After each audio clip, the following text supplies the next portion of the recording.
सांगली जिल्हा भाजपा युवा मोर्चाचे जिल्हा सरचिटणीस पालकमंत्री नामदार डॉक्टर सुरेश भाऊ खाडे यांचे कट्टर समर्थक मालगाव तालुका मिरज येथील सामाजिक कार्यकर्ते माननीय श्री मयूरदादा विजय नाईकवाडे यांना वाढदिवसाच्या मनपूर्वक हार्दिक शुभेच्छा। शुभेच्छुक भारतीय जनता पार्टी मिरज विधानसभा क्षेत्र, भारतीय जनता पार्टी युवा मोर्चा मिरज तालुका।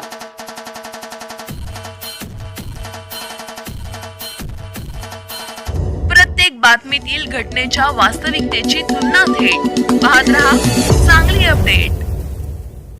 सुशांत खाडेंमुळे मिरज विधानसभा निवडणुकीत बसू शकतो हा फटका।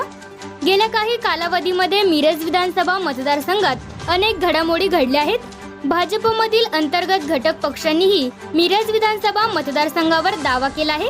मात्र हे सर्व असताना 3 वेळा सलग आमदार राहिलेले व विद्यमान कामगार मंत्री तथा पालकमंत्री सुरेश भाऊ खाडे यांच्याविषयी एक वेगळी लाट जनसामान्यामध्ये असल्याचे दिसून येत आहे।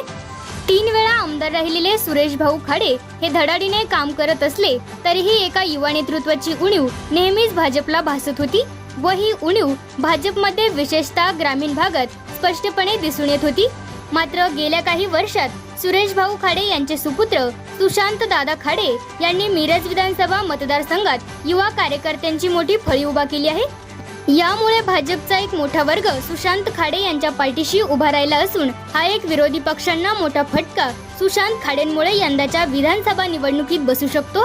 ग्रामीण भागामध्ये सक्रिय कार्यकर्त्यांच्या प्रत्येक कार्यक्रमाला हजर असणारे सुशांत खाडे व सुरेश भाऊ खाडे यांच्या पत्नी सुमनताई खाडे यांच्याविषयी एक वेगळी क्रेज निर्माण झाली आहे। बैलगाडा शर्यत, यात्रा उत्सव, लग्ने, उद्घाटने व अन्य काही कार्यकर्त्यांच्या कार्यक्रमाला, सामाजिक उपक्रमाला सुशांत खाडे यांची उपस्थिती लक्षवेधी ठरत आहे। येणाऱ्या या विधानसभेच्या निवडणुकीच्या निमित्ताने सुरेश भाऊ खाडे यांच्या पत्नी सुमनताई खाडे व सुपुत्र सुशांत खाडे या दोन्ही व्यक्तींचा विरोधी पक्षातील संभाव्य उमेदवारांना मोठा फटका बसण्याची शक्यता आहे। सुरेश भाऊ खाडे यांच्या कुटुंबातील सर्व सदस्य सध्या सर्वसामान्यांमध्ये मिसळून काम करत असल्याने नवख्या उमेदवारांना मतांच्या बेरजेस सोबतच आपुलकीची अटॅचमेंट करणे हे देखील आव्हान असणार।